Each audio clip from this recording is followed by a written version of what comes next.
Welcome to Season 5 of AIHA's podcast series, The Healthier Workplaces Show, where we explore timely and informative topics about occupational and environmental health and safety. I'm your host, Alejandro Castillo. Today, I have the pleasure of speaking with Dr. Darabi. Dr. Darabi obtained his PhD in Industrial Engineering from Rutgers University, his master's degree from Sheriff University of Technology, and his bachelor's from Iran University of Technology and Science. Dr. Darabi's research interests are in process mining, time series classification, healthcare engineering, safety engineering, and engineering education.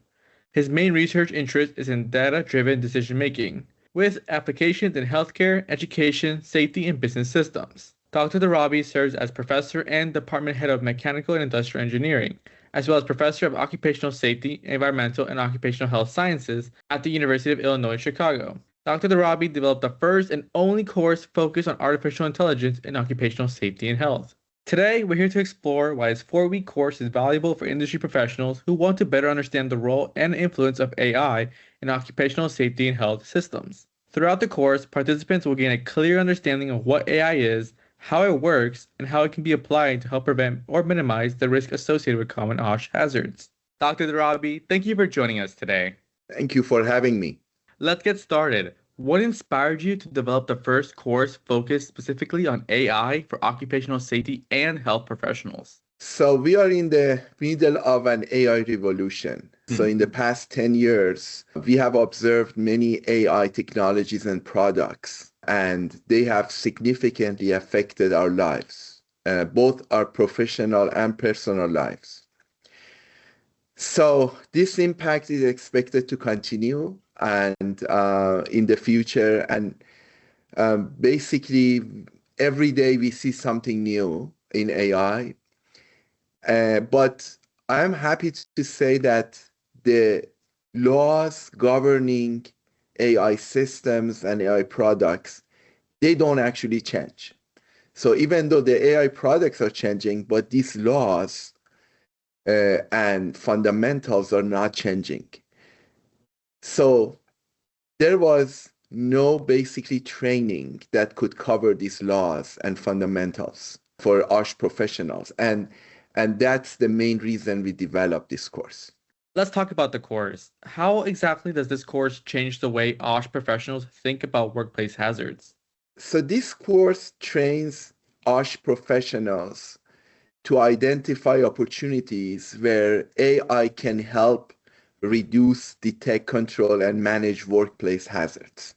It also shows AI professionals where AI cannot be helpful. So I want to emphasize on this second point.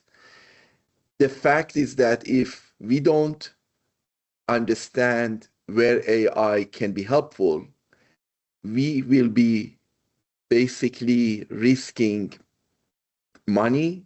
We will reduce the trust of the people at the workplace, and we might actually delay many projects at the workplace. So it's extremely important for people to understand where AI may not work. So this course actually shows that with respect to hazards. And also, in order to handle these things in practice, you have to do AI projects. And AI is not a given product that you can just, buy and put it to work at the workplace. So every organization, when they want to use AI technologies, they need to customize these things. And in this case, when we talk about hazards, basically for detecting, managing, controlling everything related to hazards, AI technologies need to be customized. So therefore, there will be an AI project component in, and that's, again, one of the reasons that this course is affecting the way that AI professionals or OSH professionals think about AI. So, how do you address concerns about data privacy and worker trust when implementing AI tools? Yes, that's actually a serious concern, and it is real. So we hear, that AI technologies are, have been used, but then they have also risked, privacy and users' data and any kind of data that is fed to them, and it includes humans' identifiable data. The way that we handle this is that we give the trainees a kind of deep view of how these systems work. For example, we show the trainees what kind of data are needed to develop AI systems and where these data are stored. Who owns the data? That's another very important question that, basically who has the ownership, because that person can claim how the data should be distributed and shared. We talk about what kind of decisions AI systems can make and how those decisions are very heavily dependent on the type of data that they receive. This is very important for actually users' decision making, because we have seen that these systems, sometimes they have a bias in decision making. So, and that could cause a lot of problems, including wrong decisions for some classes of users. And in this course, we actually show how these bias situations could be created and how they could be prevented. And this is very important in ethical issues related to these systems, because if you want to address all these ethical concerns, you have to make sure you have the right data, you have the right use, and you have enough data to actually develop impactful decisions that are fair and also secured, and the data are also protected. Absolutely. So when I think of data, of course, I think of AI. How do we factor in when the data is good and bad? Because of course, the AI can only process what data it's given, correct? Yes. So there are different evaluation tests that we do. For example, this could be in both ways. One is, how do we know the data that has been given to us is not correct or inconsistent? Also, you have to look at the other way. How do we know the decision that is made by the AI is actually correct and fair? So, in terms of the data part, we usually do multiple levels of verifications when possible. We definitely inform the users and the professionals who are using the AI system about that risk. The AI system that is developed is based on the data that is not completely verified. So that means there are risks associated to the type of decisions that AI system can make. Now, when verification is possible, then we use multiple sources to verify the data. And these days, because almost all the data are electronics, so we actually can kind of verify data through multiple databases. And if we don't see a complete match between the data, then that would be a point of concern. So there is a lot of negotiations and discussion with the users who generate the data to see which copy is correct. And those are actually a part of the AI projects that we provide, that users need to verify the data before using it.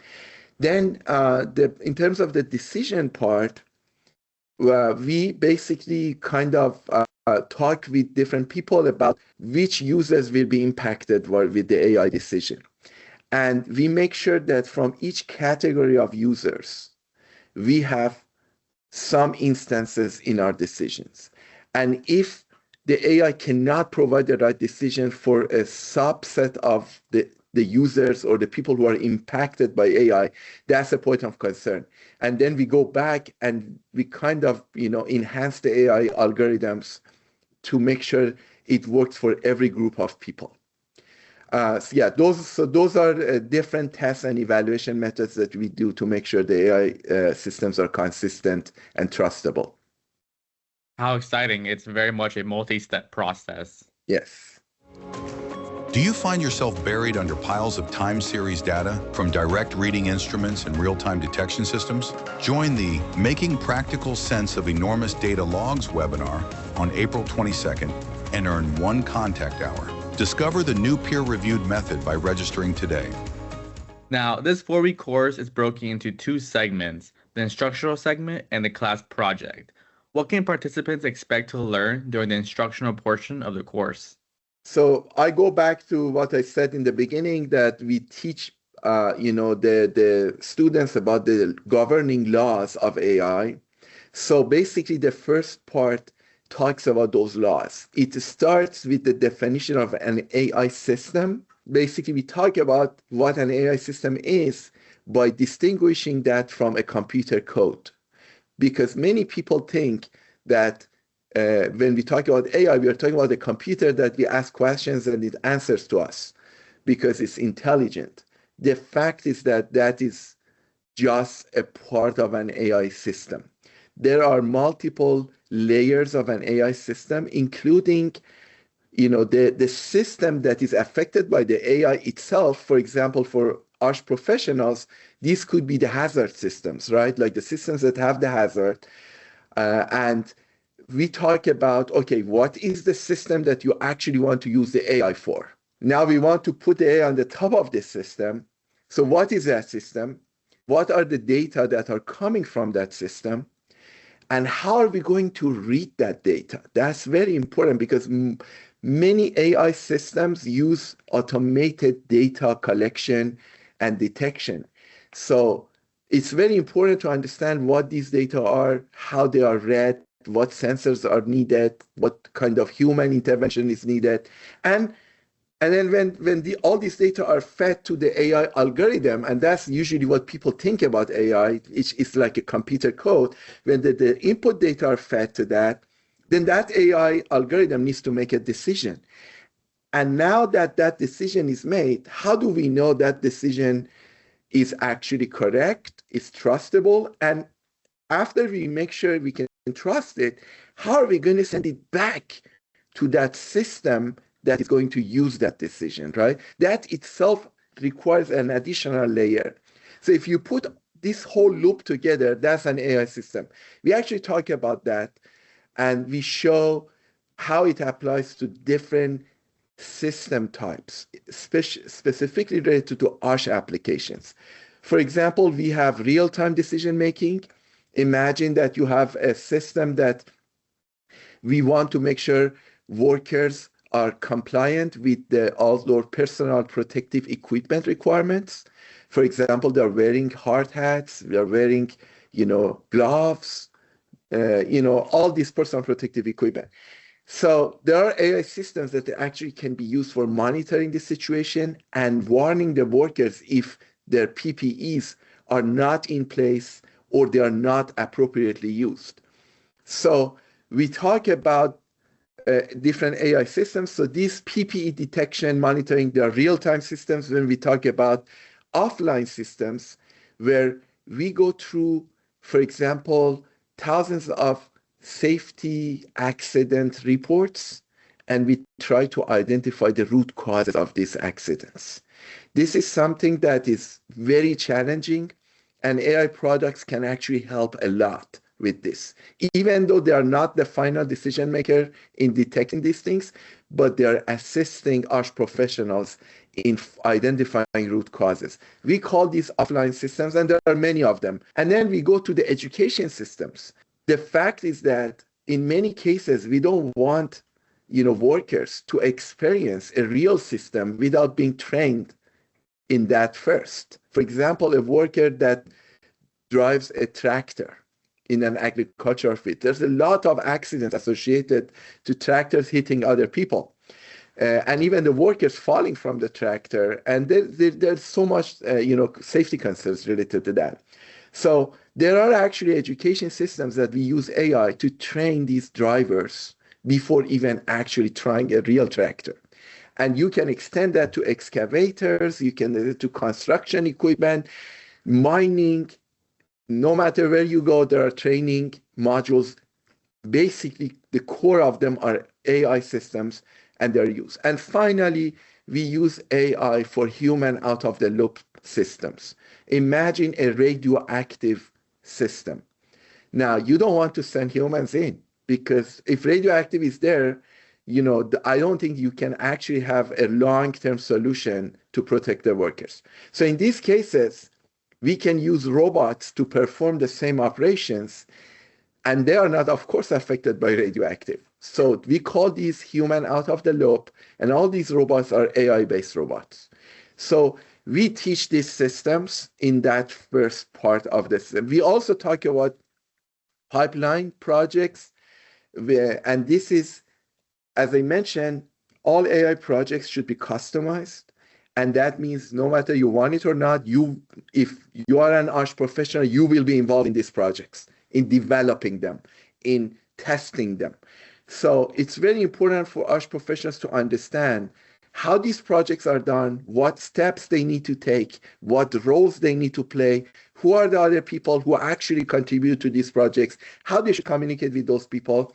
We teach that whole project pipeline and different steps. And finally, we talk about safety concerns and ethical concerns related to AI, privacy, data issues, and all those. So these are basically the main topics in the theoretical first part, lecture part of the course. How fascinating. Those are great topics to talk about, and just wow, a very interesting course. Let's talk about the class project, because that's very interesting. Can you walk us through what it looks like when students collaborate with AI experts to design an AI OSH application? Well, I should say this is perhaps the most important part of the training. The fact is that there are lots of AI training out there. Now, none of them talks about safety, professional, kind of safety for professionals, OSH professionals. But some of the concepts that we actually talk about in the lecture part are covered out there by different courses. The fact is that if you just watch these things and listen to them, you cannot perform. So the project part is designed to simulate a real-world experience when it comes to actually doing the project. And the interesting part is that we ask the students to bring their own projects to the class. So we are not producing the data for them. They use their own data. They use their own needs. After going through maybe perhaps where we are in the middle of the lecture part, the students basically are equipped at that point with identifying what problems in their organizations can be solved by AI. By that time, they actually know that. And at that time, they are asked to go back to their organizations and find opportunities. Then they bring back these opportunities to us. They talk with us.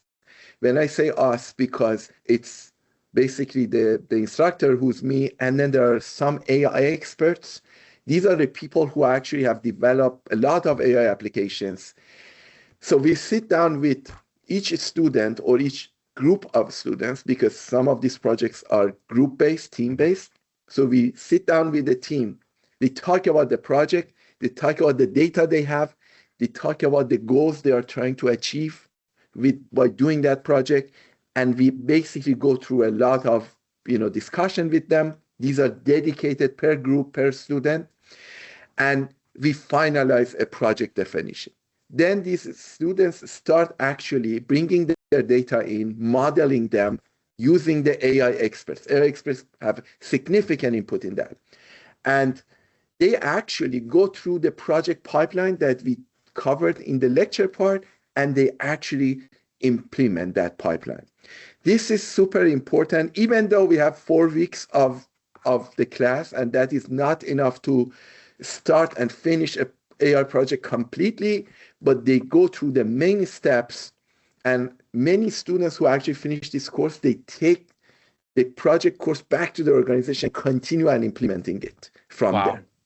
So this real world experience allows them to actually feel the lecture materials versus just going through some, PowerPoint slides and listening to some instructors. So they actually get to experience it and implement it, which I think that's like very important. I can very much appreciate how interactive this course is. Yes.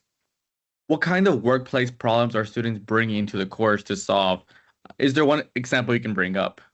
Yes. So there are actually many of them.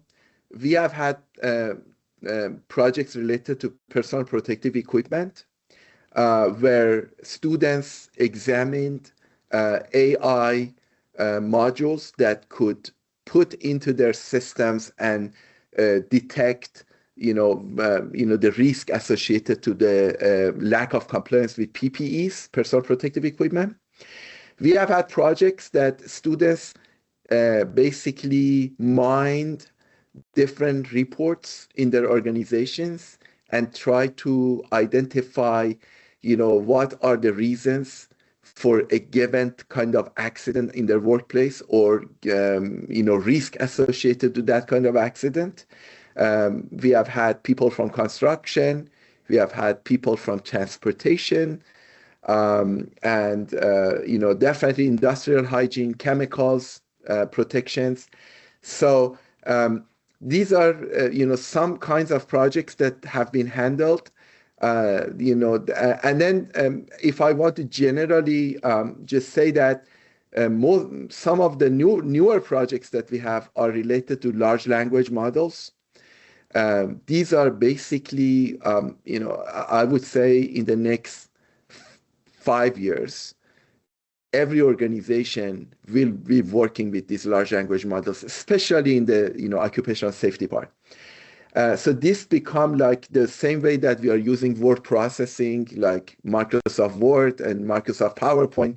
Everybody, this is going to be a part of the organization. Everybody will be using them. And so newer projects are basically LLM based, like how do we use and customize LLMs for different safety applications and decision making. These are also another set of projects that you have seen people do. Of course, I can give you a lot of other examples. I want to make sure that we don't run out of time. General registration for AIHA Connect 2026 is officially open, and we're heading to one of America's most vibrant cities, New Orleans. Don't miss out. Register now. Out of curiosity, what are your thoughts about the future of AI in, let's say, the next 5 to 10 years, maybe even further? Yeah, very, very important question. I would say, so maybe I should give a little bit of insight into, what AI is and what it can do. So we as humans, we use our brain to make decisions. Our brains are developed over years by going through different experiences, different education, different training. We have these 5 senses that help us sense our environment, sense our surrounding, the systems that we interact with, other humans, we hear them, we talk with them, we watch them. Our brains, have basically evolved over years, and that is who we become. We become professionals in our fields. We can act, right?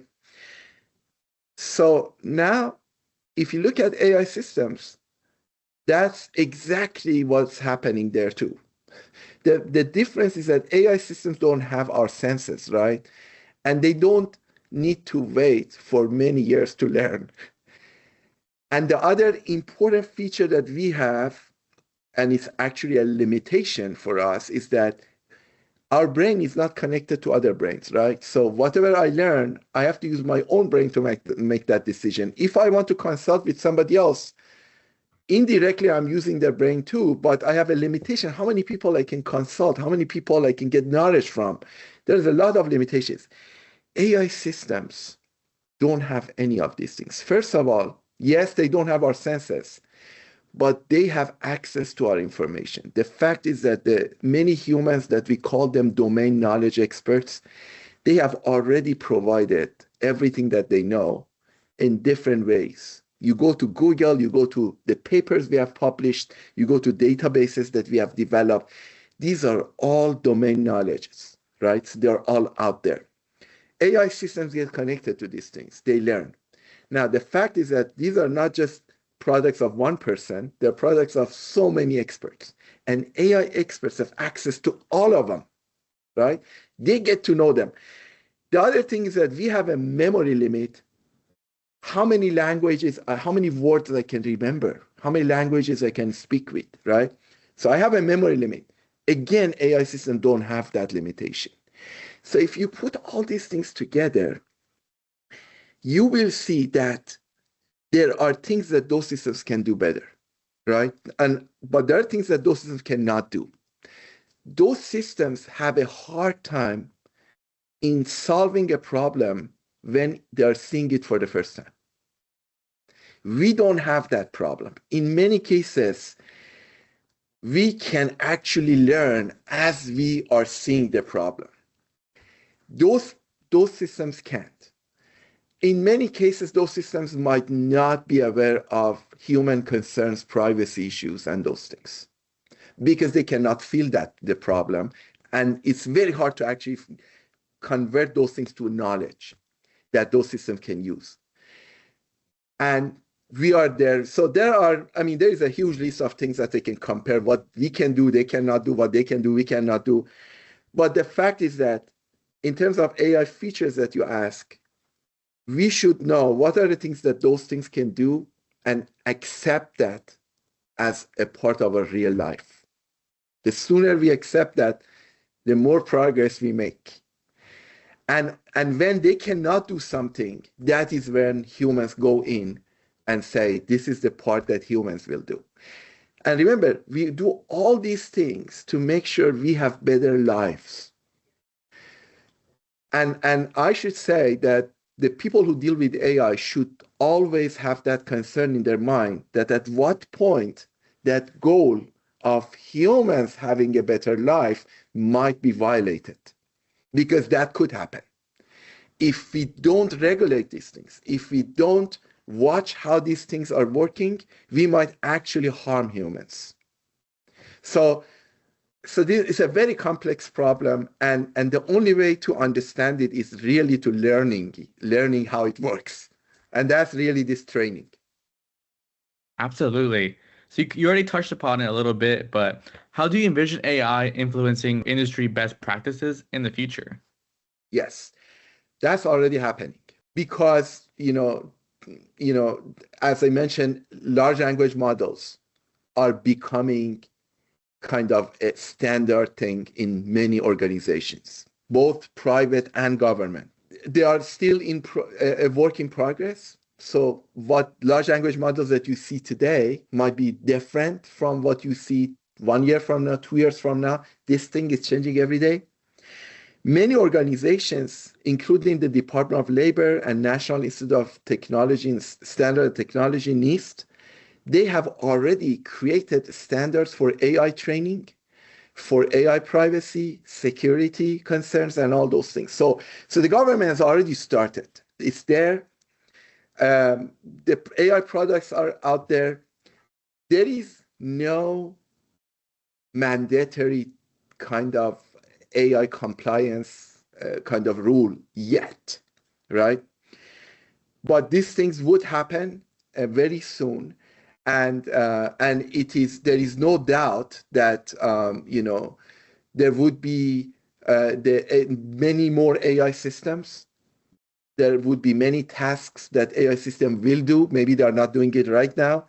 So in terms of regulation, I think I would go back to what I said before, is that we have to let AI do whatever it does well, as long as it does not harm us and it does not create more problems for us. And I would say the regulations would be around that goal to make sure this doesn't happen. Of course, AI training is the main thing. I would even say not just us professionals. I think every human being needs AI training because they have to understand how these things work. For OSH professionals considering enrolling today, what would you tell them? I would say don't wait because AI revolution is happening. Whether you want it or not, it's going to happen. You should not look at AI as your competitor. you should look at AI as a complement to your work. In order to identify what AI will do and how it can complement your work, you need to do this training. I would say the people who do this training will be amazed to see by the end of the training that how actually they are happy that there is an AI because there are things that we were not able to do before and now we can. This thing, basically they discover this during the training. And of course, if I'm an OSH professional or any profession, I like to know how I can keep my job with AI coming to every aspect of our life. So, and this training actually tells you what AI can do and what it cannot do. And the parts that it cannot do, those are the parts that we need to focus in our human jobs.